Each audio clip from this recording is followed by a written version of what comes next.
Hello అండి. నా పేరు మహతి. నేనిప్పుడు చెప్పబోయే కథ గజ్జెల దుర్గారావు గారు రాసిన 'కథలో రాయని పాత్ర'. ఉదయం 6:50 బెంగుళూరు నుండి విజయవాడ వస్తున్న ఇండిగో ఫ్లైట్‌కి ఇంద్రకీలాద్రిపై తచ్చాడుతున్న ఆషాఢ మేఘాలు స్వాగతం పలికాయి. గన్నవరం ఎయిర్‌పోర్ట్‌లో దిగుతూనే రమణకి ఫోన్ చేశాడు ఆనంద్. బాబూ ఆనందు! ఆప్యాయంగా పలకరించింది ఫోనెత్తిన సునంద. వదినగారు నమస్తే! రమణన్న లేచాడా? అడిగాడు. అసలు నిద్రపోతేగా. ఇప్పుడే స్నానానికి వెళ్ళారు. మీరు ల్యాండ్ అయ్యారా? రమణన్ పంపేదా? అంది నవ్వుతూ. వద్దొద్దు. క్యాబ్ తీసుకుని నేనే వచ్చేస్తా. 8 కల్లా మీ ఇంటి ముందు ఉంటా. ఆనంద్కి 45 ఏళ్లుంటాయి. మోడర్న్ ఎంటర్ప్రైజెస్ అధినేత. హోటల్స్, కన్స్ట్రక్షన్, టెక్స్టైల్స్ ఏరియాల్లో వ్యాపారాల్లో సౌత్ ఇండియాలో టాప్ లీడ్లో ఉన్న బిజినెస్ మ్యాన్ అతను. రమణ విజయవాడ బ్రాంచ్కి సీఈఓ. వారిద్దరిది 20 ఏళ్ల అనుబంధం. ఆనంద్, నా షర్ట్ బాగుందా? ఎక్కడ లేని హుషారుతో తుళ్ళిపడుతున్నాడు రమణ. అతని మొహం వెలిగిపోతోంది. చూడయ్యా, తనకే అవార్డు వచ్చినంత సంబరపడిపోతున్నాడు మీ అన్న. రాత్రంతా ఒకటే ముచ్చట్లు నీ గురించి. చెబితే నమ్మవు కానీ ఉదయం నుండి ఇప్పటిదాకా 5 షర్ట్లు మార్చాడు. అదొక భావోద్వేగపు ప్రకటనగా తోచింది ఆనంద్కి. ఆనంద్ చిన్న నవ్వు నవ్వి రమణ టక్సరి చేసి ఆలింగనం చేసుకున్నాడు. వారిద్దరినీ సంతోషంగా చూస్తూ కాఫీ కలిపింది సునంద. రమణన్న, దారిలో టిఫిన్ చేసి వెళదాం. ఇంతకీ నువ్వుగానే టిఫిన్ చేసేసావా? సందేహంగా అడిగాడు ఆనంద్ అద్దంలో జుట్టు సరిచేసుకుంటూ. లేదు, ఓన్లీ కాఫీ. ఏమీ తినొద్దని రాత్రే చెప్పావుగా. కాఫీ కప్ టేబుల్ మీద పెట్టి కార్ కీస్ తీసుకుంటూ సునందకి బై చెప్పి బయటకి వచ్చాడు రమణ. అనుసరించాడు ఆనంద్. కారు ముందుకు ఉరికింది. శ్రీను హోటల్కేగా? ఆనంద్ వైపు చూస్తూ అన్నాడు. కళ్ళు పెద్దవి చేస్తూ తలూపాడు ఆనంద్.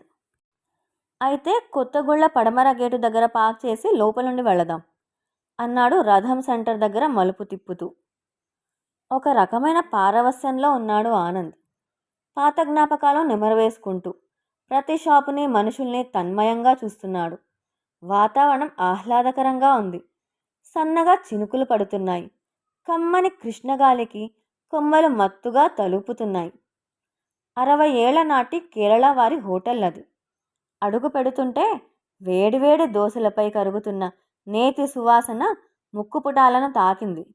కుర్చీ ముందుకు జరుపుకొని, రమణన్న, పెసరట్టుప్మా కావాలి నాకు అన్నాడు ఆనంద్ మార్బుల్ టేబుల్ మీద వేళ్లతో దరువేస్తూ.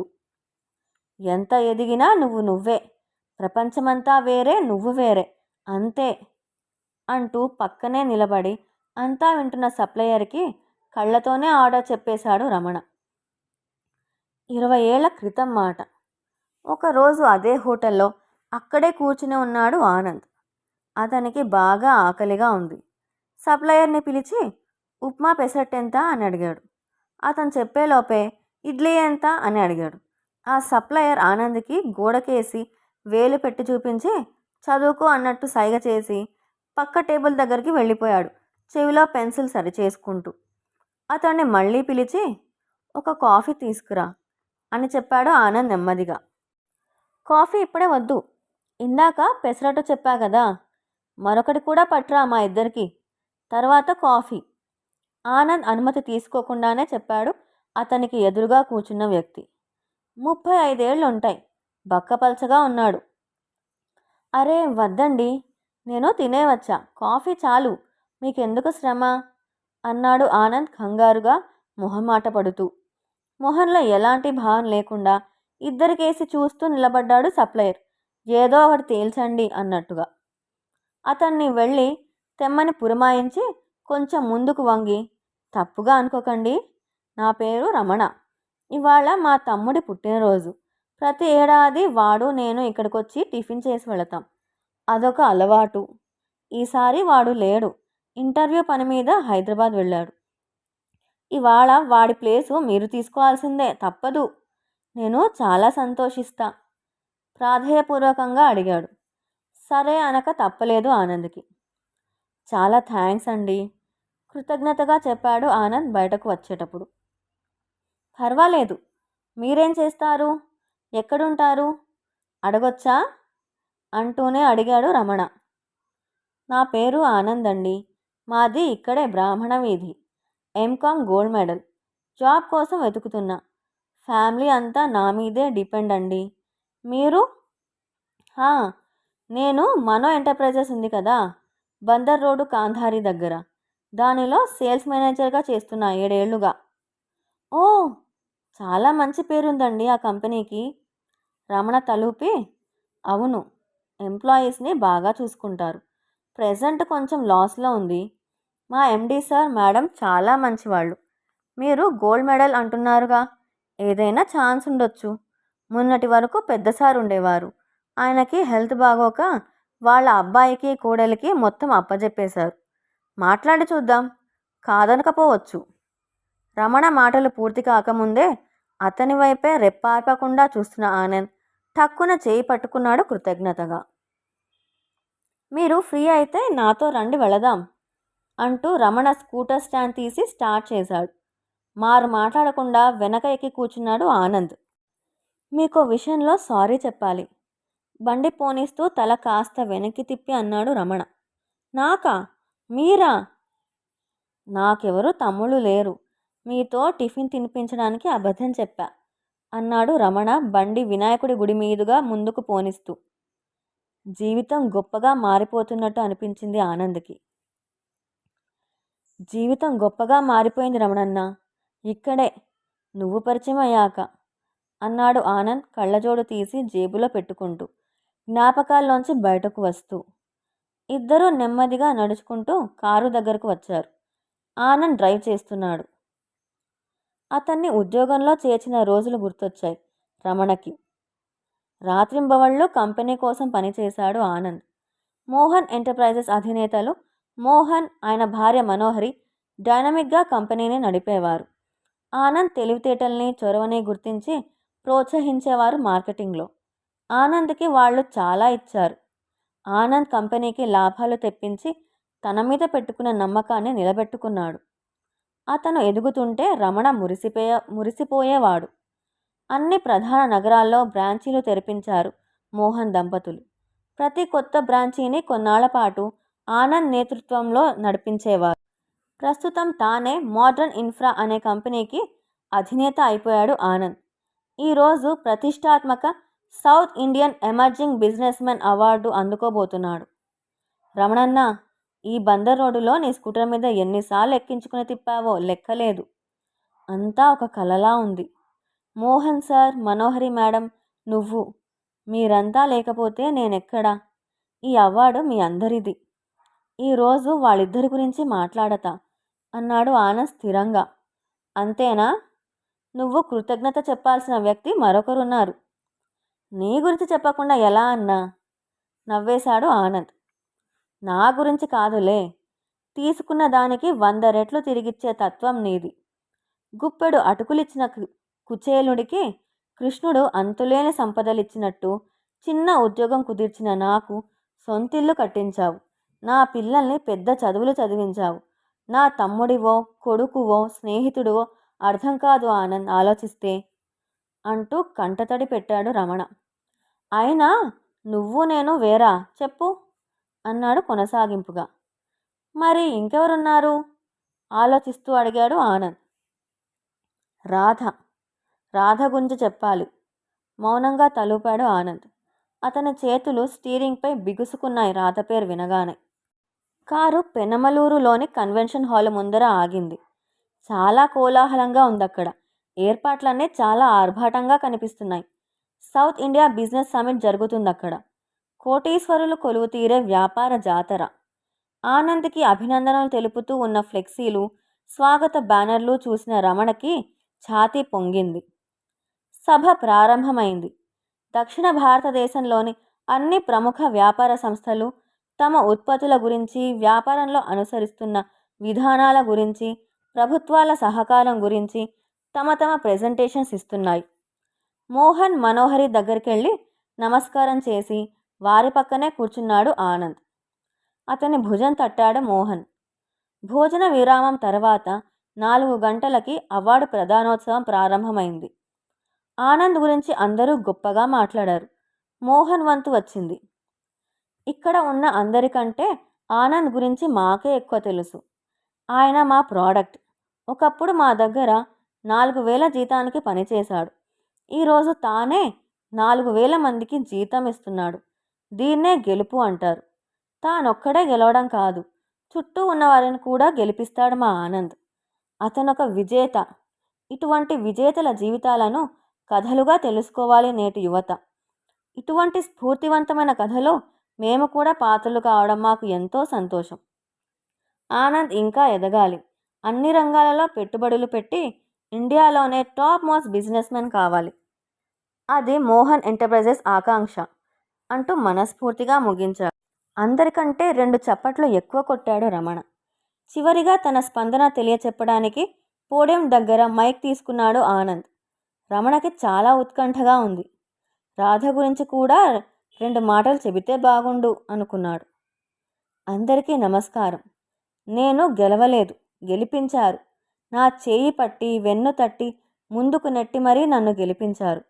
మోహన్ సార్, మనోహరి మేడం నన్ను సొంత మనిషిలా చూసుకున్నారు. నేను స్వేచ్ఛగా ఆలోచించడానికి, తోచిన పని చేయడానికి మోహన్ ఎంటర్ప్రైజెస్ అవకాశం కల్పించింది. అది నా మాతృ సంస్థ. నిజానికి ఒక కంపెనీకి అధినేత కావాలని నేనెప్పుడూ కోరుకోలేదు. ఓ రకంగా అది మోహన్ సార్ ఆకాంక్ష. వారు బ్యాంకులకు షూరిటీ ఇచ్చి మరీ నా చేత కంపెనీ పెట్టించారు. ఉద్యోగిని భాగస్వామిగా మార్చుకోవడానికి మనసుండాలి. సొంత కంపెనీ పెట్టించి తమతో సమానంగా ఎదగడానికి అవకాశం కల్పించడానికి ఇంకా పెద్ద మనసు ఉండాలి. మా మోహన్ సార్ది పెద్ద మనసు. ఈ అవార్డు వారిదే, వారికే. మోహన్ ఎంటర్ప్రైజెస్లో ఎప్పటికీ నేను ఒక ఉద్యోగినే. ఇక్కడ ఇంకో వ్యక్తి గురించి కూడా చెప్పాలి. మా విజయవాడ బ్రాంచ్ CEO రమణ. ఒక్క మాటలో నాకు మా నాన్నలేని లోటు తీర్చే వ్యక్తి. అందరికీ నా ధన్యవాదాలు ముగించాడు ఆనంద్. రమణకి అసంకల్పితంగా కన్నీళ్ళొచ్చేశాయి. కానీ రాధ గురించి ఒక్క మాటైనా చెప్పకుండా ముగించడం అతనికి ఎక్కడో నచ్చలేదు. అసలు రాధ లేకపోతే ఈ ఆనంద్ చదువు కూడా పూర్తి చేయలేక ఎక్కడో రిక్షా తొక్కుతూనో ఆటో నడుపుతూనో ఉండేవాడు ఇప్పటికీ అనిపించింది అతనికి. జ్ఞాపకాలు మళ్ళీ దొర్లుకొచ్చాయి. మోహన్ ఎంటర్ప్రైజెస్లో మార్కెటింగ్ మేనేజర్గా పనిచేస్తున్న రోజుల్లో ఆనంద్ని పెళ్లి చేసుకోకుండా ఎన్నాళ్ళు ఉంటావు అని పదే పదే అడిగేవాడు రమణ. ఎవరికీ చెప్పనని మాటిచ్చాక రాధతో తన విఫల ప్రేమ కథని రమణకి చెప్పుకున్నాడు ఆనంద్. ఆనంద్ విజయవాడలో డిగ్రీ చదువుతుండగా ఆంధ్ర యూనివర్సిటీలో జరిగిన యువజనోత్సవాలలో రాధ పరిచయమైంది. ఆమెది విశాఖపట్నం. భారతదేశ ఆర్థిక ప్రగతి అనే అంశం మీద ఆనంద్ చేసిన ప్రసంగం ప్రొఫెసర్స్ మన్ననలు అందుకుంది. రాధకి ఆనంద్తో స్నేహం కుదిరింది. వాళ్ళిద్దరూ ఉత్తరాలు రాసుకునేవారు. అకస్మాత్తుగా ఆనంద్ తండ్రి చనిపోవడంతో మొత్తం కుటుంబ భారం ఆనంద్ మోయాల్సి వచ్చింది. అతని చదువు ఆపాల్సిన పరిస్థితులలో రాధ ఆర్థిక సహాయం చేసింది. ఆనంద్ ఎంకామ్ పూర్తి చేయడంలో రాధ, ఆమె తండ్రి వెంకటాద్రి ఎంతో సహాయం చేశారు. రాధ MSc పూర్తి చేసింది. ఆనంద్ ఎంకామ్లో గోల్డ్ మెడల్ అందుకున్నాడు. ఒకరోజు వెంకటాద్రి గారు ఆనంద్ ఇంటికి వచ్చి రాధ ఆనంద్ని పెళ్లి చేసుకోవాలని కోరుకుంటోంది అని చెప్పాడు. కానీ తనకి మాత్రం తన ఒక్కగానొక కూతురిని తన స్థాయికి తగిన పెద్దింటి కోడలిగా పంపాలనుంది అని కూడా మొహమాటం లేకుండా చెప్పేశాడు. తాను అంతకంటే ఎక్కువ చెప్పలేనంటూ తాను వచ్చి మాట్లాడిన సంగతి రాధకి చెప్పవద్దని మరీ మరీ కోరాడు. ఆనంద్కి గుండెల్లో చెప్పలేనంత దిగులు కలిగింది. తాను వారి స్థాయికి తగినవాడిని కాదని, తమ కుటుంబం అంతా వారికి భారం కాలేమని రాధకి నచ్చజెప్పి దూరం అయిపోయాడు. ఉత్తరాలకి అక్షరాలు కరువయ్యాయి. అలా దిక్కుతోచని స్థితిలో తిరుగుతున్నప్పుడు రమణ పరిచయం అయ్యాడు. రాత్రి 8 అయింది. రమణన్న, నేను కంపెనీ కార్లో వెళతా, నువ్వు వెళ్ళిపో, లేట్ అవుతుంది అన్నాడు ఆనంద్ బయట కురుస్తున్న వర్షాన్ని చూస్తూ. లేదు, నీతో మాట్లాడాల్సింది ఉంది. ఎయిర్పోర్ట్లో నేనే డ్రాప్ చేసి ఇంటికి వెళ్తా. అందరి దగ్గర వీడ్కోలు తీసుకుని బయలుదేరారు ఇద్దరు వర్షంలో. రమణ మౌనంగా డ్రైవ్ చేస్తున్నాడు. ఏంటన్నా సైలెన్స్? ఏదో మాట్లాడాలి అన్నావు కదా అడిగాడు ఆనంద్. రాధ గురించి ఒక్క మాటైనా చెప్పాల్సింది. అది కనీస కృతజ్ఞత. అసలు రాధని మర్చిపోయిన ఆనంద్ని నేను ఊహించలేను. అన్నాడు రమణ పెదాలు బిగిస్తూ. అన్నా, తన గురించి 10 మంది ముందు మాట్లాడితేనే కృతజ్ఞత చెప్పు. ఇప్పుడు తనకి ఒక కుటుంబం ఉండే ఉంటుంది. సభాముఖంగా మాట్లాడి జనాలు ఏదో ఊహించుకునే పరిస్థితి కల్పించడం మర్యాదేనా? అలా చేస్తే నేను అసలు మనిషినేనా? నన్ను అర్థం చేసుకో అన్నాడు ఆనంద్. సబబే అనిపించింది రమణకి. మరి బతికినంతకాలం చుట్టూ ఉన్న వారి కోసమే బతుకుతావా?